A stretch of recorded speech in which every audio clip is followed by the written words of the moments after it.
இருக்கு, இரண்டு எழுத்து சொல்லுக்கும் பொருள் இருக்கு. இந்த மாதிரி சொல்லுடைய வகைகள்ல மூவகை மொழி அப்படிங்கிறது ஒன்று இருக்கு. சரியா? ஃபர்ஸ்ட் நம்ம அதை பார்க்க போறோம். சரியா? புக்ல நம்ம இன்னைக்கு பார்க்க போறது சொல்லுடைய வகைப்பாடுகளை கிளாஸ் ஸ்விம்மிங்,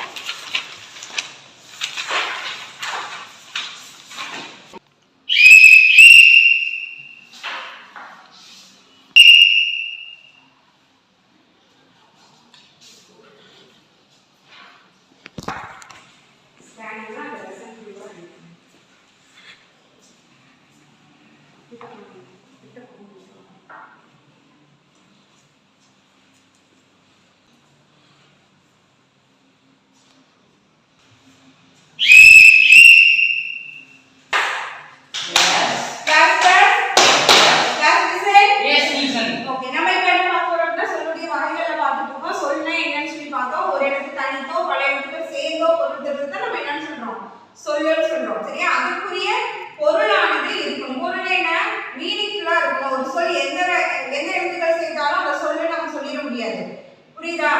அது எப்படி இருக்கணும்? மீனிங்ஃபுல்லா இருக்கணும். பொருள் தரக்கூடிய சொல்லா இருக்கணும். அந்த சொல்லுடைய வகைகள்ல 3 சொற்களை வந்து பார்க்க போறோம். 3 வகையான மொழியை நம்ம இன்னைக்கு பார்க்க போறோம். பார்க்கலாமா? சரி, ஃபர்ஸ்ட் பார்க்க போறது என்னது? தனிமொழி, தொடர்மொழி, பொதுமொழி. சரியா? Class mirror. Yes mirror. சரி, மூவகை மொழி, தனிமொழி, தொடர்மொழி, பொதுமொழி. தனிமொழி, தொடர்மொழி, பொதுமொழி. தனிமொழி, தொடர்மொழி, பொதுமொழி. சரியா? மொழி அப்படிங்கிறது என்னன்னா ஒரு சொல் தனித்து நின்று ஒரு பொருளை தரக்கூடியது தான் நம்ம என்ன சொல்றோம்? தனிமொழின்னு சொல்றோம். அதுக்கு எடுத்துக்காட்டு என்னது? படி, கண், கண்ணன், படித்தான் அப்படிங்கிறது தனித்தனி சொற்கள். சரியா? அதுக்கு பொருள் இருக்கு. புரியுதா? அப்ப வீடு அப்படிங்கிற ஒரு வேர்ட் பார்க்கலாம். இந்த வேர்ட் வந்து பிரிக்க முடியுமா? இந்த சொல்ல வீடு அப்படிங்கிற சொல்ல வந்து பிரிக்க முடியுமா?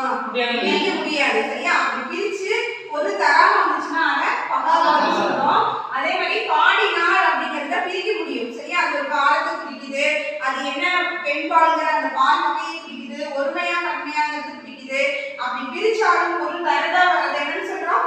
பகுபதம் சொல்றோம். இப்ப இந்த தனிமொழி வந்து பகாவதமாவும் வரும், பகுபதமாவும் வரும் அப்படின்னு சொல்லி நம்ம பார்க்கிறோம். புரிஞ்சுதா? அப்ப தனிமொழினா என்ன? ஒரு சொல் தனியா வந்து பொருள் தந்துச்சு அப்படின்னா அதான் தனிமொழின்னு சொல்றோம். அடுத்து நம்ம பார்க்க போறது என்னது? தொடர்மொழி. தொடர்மொழி அப்படிங்கிறது தனிமொழிகள் பல தொடர்ந்து வந்து பொருள் தருவதை என்னன்னு சொல்றோம்? தொடர்மொழின்னு சொல்றோம். தொடர்னாவே வாக்கியம், ஒரு வாக்கியமா வந்து அதாவது தனிமொழிகள் பல தொடர்ந்து நின்று, தனிமொழிகளா தனித்தனி சொற்களா வருது. அதுவே சேர்ந்து ஒரு தொடரா வந்துச்சு அப்படின்னா அதுதான் தொடர்மொழின்னு சொல்றோம். எடுத்துக்காட்டு கண்ணன் வந்தான், மலர் வீட்டுக்கு சென்றாள். மலர்ங்கிறது எழுவாய், சென்றாள்ங்கிறது பயனிலை. சின்ன கிளாஸ்ல படிச்சிருக்கீங்க. பெயர்ச்சொல், வினைச்சொல், இடைச்சொல் எல்லாம் படிச்சிருக்கீங்க இல்லையா? இந்த மாதிரி ஒரு சென்டென்ஸா வரக்கூடியது என்னன்னு சொல்றோம் அப்படின்னா தொடர்மொழி அப்படின்னு சொல்றோம். சரியா? மூணாவது நம்ம பார்க்க போறது பொதுமொழி. இது என்ன பொதுமொழி? ஃபர்ஸ்ட் ஒரு தனித்தனி சொற்களா பார்த்துட்டோம், அடுத்து ஒரு தொடரா பார்த்துட்டோம், அதுக்கப்புறம் பார்க்கறது பொதுமொழின்னு சொல்றாங்க. என்ன பொதுமொழி அப்படின்னா தனிமொழிக்கும் தொடர்மொழிக்கும் பொதுவாய் வர்றதுதான் என்னன்னு சொல்றோம்? பொதுமொழி அப்படின்னு சொல்றோம். சரியா? அது எப்படி வரும் அப்படின்னா இந்த 8ங்கிற சொல் பாத்தீங்க அப்படின்னா 8 அப்படிங்கிறது என்ன பொருள் அப்படின்னா என்ன குறிக்குது? என்ன குறிக்குது?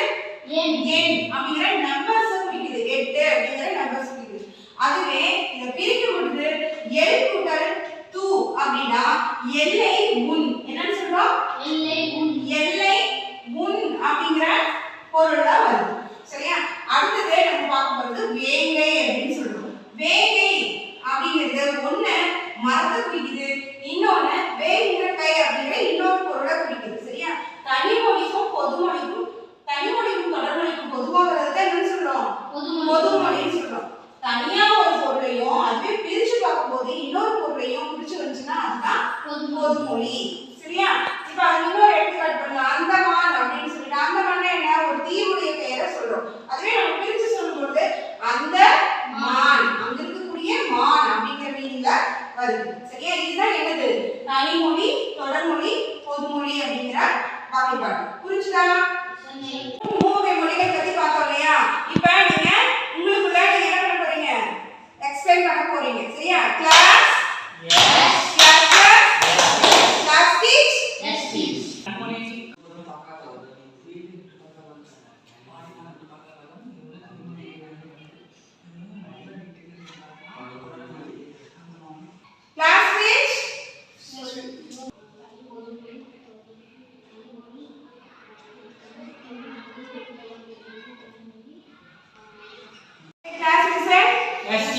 சரி இப்போ நம்ம வினாக்கள் கேட்க போறோம். உங்களுக்கு எவ்வளவு தூரம் புரிஞ்சிருக்கு அப்படின்னு நம்ம பார்க்க போறோம். சரியா? S1 ஸ்டாண்டர்ட் மூவகை மொழிகள் என்னென்ன?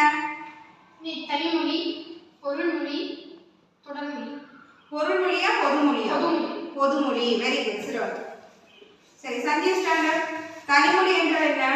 தனிமொழி என்றால் ஒரு சொல்லை இது இரண்டு வகைப்படும் முன்னே பகவத பகவான் முன்னே அதான் தனிமொழி.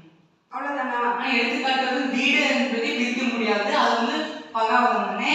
பாடல் என்பதை பிரிக்க முடியும். பாடினால் ஒரு செயலை ஒரு ஆண்பால் பெண்கள் குறிக்கிறது என்றால் பகவதம் என்று பிரிக்கலாம். ஓகே. இப்போ இத வந்து தனியா ஒரு சொல் தனியா வந்திருக்கு இல்லையா? அதனால இத நம்ம என்ன சொல்றோம்? தனிமொழி சொல்றோம். Very good. சரி தொடர்மொழி எப்படின்னு தொடர்மொழினா ஒரு சென்டென்ஸா வரத தொடர்மொழின்னு சொல்லுவோம். கண்ணன் படித்தான் அப்படின்னா அது தொடர்மொழி. தொடர்மொழி. Very good. சொல்லலாம். சொல்ல பார்க்கலாம். பொதுமொழி என்றால் என்ன? தனிமொழிக்கும் தொடர்மொழிக்கும் பொதுவாக வருவது பொதுமொழி. Very good. அதுக்கு எடுத்துக்காட்டு சொல்லி பார்க்கலாம். எட்டு வேங்கை. எட்டு வேங்கை. எட்டு எப்படி வந்து நம்ம பொதுமொழின்னு சொல்றோம்? நீ எட்டு ஒரு எண்ணெய். அத பிரிக்கும்போது எல் கூட்டல் தூ. அதுக்கு என்ன மீனிங்? எல்லை உன். எல்லை உன் அப்படின்னா என்ன மீனிங் தெரியுது இல்லையா? அப்ப என்னது தனியா வந்து என்ன குறிக்குது, இன்னொன்னு எல்லை உண்களை இன்னொரு பொருளையும் குறிக்குது. ரெண்டையும் குறிக்கிறதுனால இது பொதுமொழின்னு சொல்றோம். சரியா? சரி இப்போ இதனுடைய வகைகள் எல்லாமே நம்ம பார்த்தோம் இல்லையா? மூவகை மொழிகள் பார்த்தோம். என்னென்ன பார்த்தோம்? தனிமொழி, தொடர்மொழி, பொதுமொழி. தனிமொழி அப்படிங்கிறது தனித்து நின்று ஒரு சொல் தன்னுடைய பொருளை குறிச்சு வந்துச்சுன்னா அதை தான் நம்ம என்னன்னு சொல்றோம்? தனிமொழின்னு சொல்றோம். தொடர்மொழின்னு என்னது? தனிமொழிகள் பல தொடர்ந்து நின்று ஒரு வாக்கியமா வந்து பொருளை வந்துச்சுன்னா அதை தான் தொடர்மொழின்னு சொல்றோம். பொதுமொழி அப்படிங்கிறது தனிமொழிக்கும் தொடர்மொழிக்கும் பொதுவாய் வந்துச்சுன்னா ஒரு சொல் தனியா ஒரு மீனிங்கையும் அதுவே சேர்ந்து வரும் பொழுது ஒரு வாக்கியமா வரும் பொழுது ஒரு சொல்லா வரும் பொழுது அதை என்னன்னு சொல்றோம்? ஒரு பொருளையும் தந்துச்சு அப்படின்னா அதை தான் பொதுமொழின்னு சொல்றோம். புரிஞ்சுதா? இப்போ என்னென்னு புரிஞ்சுதா?